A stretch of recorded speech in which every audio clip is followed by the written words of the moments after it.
Grant, seem to be enjoying talking some trash to each other during the shooting drills. Oh yeah, I'm a guy that loves trying to make those guys miss, and whatever I can do to make that happen, I'm definitely gonna say something. Is it working?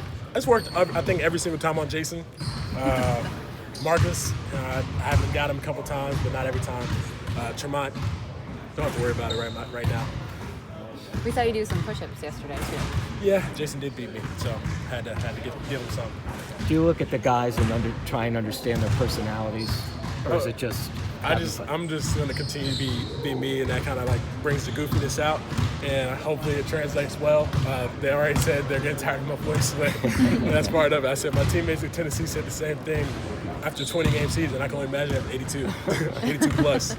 Grant, speaking about goofy small ball lineups, Brad was just touching on it. Have you spent any time playing center so far? Not. I've learned it for sure. So if he's willing to do that, then I'm willing to play it. I don't mind going in there banging with 7-footers if they need me to. Whatever they need me to do, I'll do. If that were to happen, just how do you think that group would work? Did he specify that group?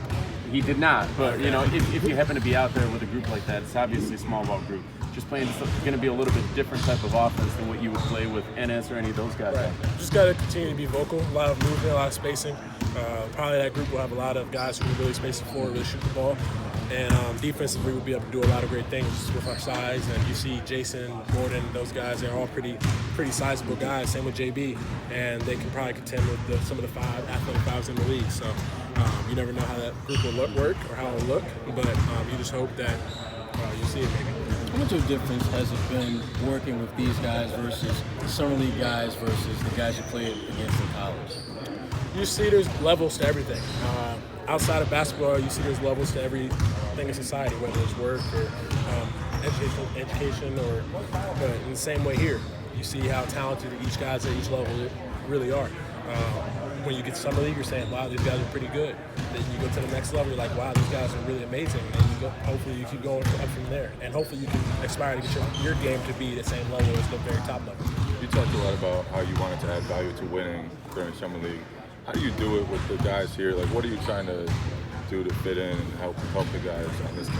The biggest thing for me is to not only boost chemistry, but also be a guy at any point in time you can say, we know we're going to get out of him.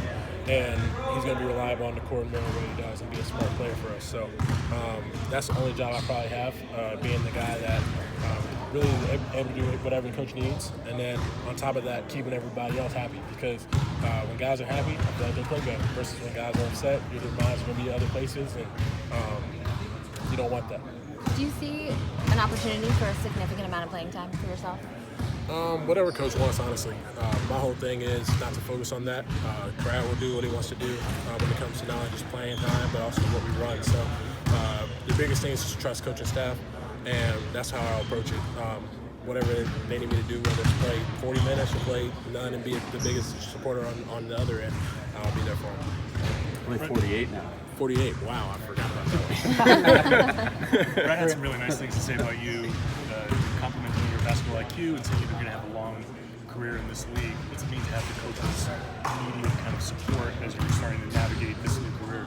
That's amazing. Honestly, it's the goal for everyone. I feel like it's their intention and also dream of playing a multi-year career and being a guy that over the course of time you looked at and you said he really made an impact in this league. So to have Coach speak so highly of me is something that I'll always be thankful for, but doesn't stop I have to approach the game how hard I have to work to get there.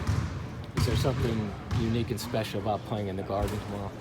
Well, I can't wait to have the opportunity. Honestly, I feel like there's just an aura walking into the gym. You got to think about all the history that's been played in that gym and played in that arena. You just got to look back and try and hopefully make the most out of it, because you're playing for not just yourself and what name on their back, you're playing for the name on your chest. Anything in particular, memories or your thoughts of people who played before you? For me, it's always just looking back and trying to see how games are played and how they were played and what you can expand on. So we're watching tape of the passing that Larry Bird had, or the post skill of Kevin McHale, who we wouldn't say is the most athletic guy in the world, but he was a guy that footwork-wise, you could probably put him at the top of the league in that manner. So looking at that team, whether looking at teams before that, there's not much film of, I'd say, of seeing Bill Russell, but you can already know the name. You know the names after that, John Havlicek. You just kind of go down the line, Bob Cousy. I won't probably be doing as much as Bob Cousy, but hopefully I can pass on the trait. Have you been to the Garden yet? Are you guys planning to carpool or anything to get there tomorrow? I haven't sessioned with my first time. Oh, no, I've been there once, and that was for the Chris Brown concert, but that doesn't technically count. So being there for the first time of the basketball floor down and actually walking in and having the lights out, lights up, and that's going to be a special moment for me.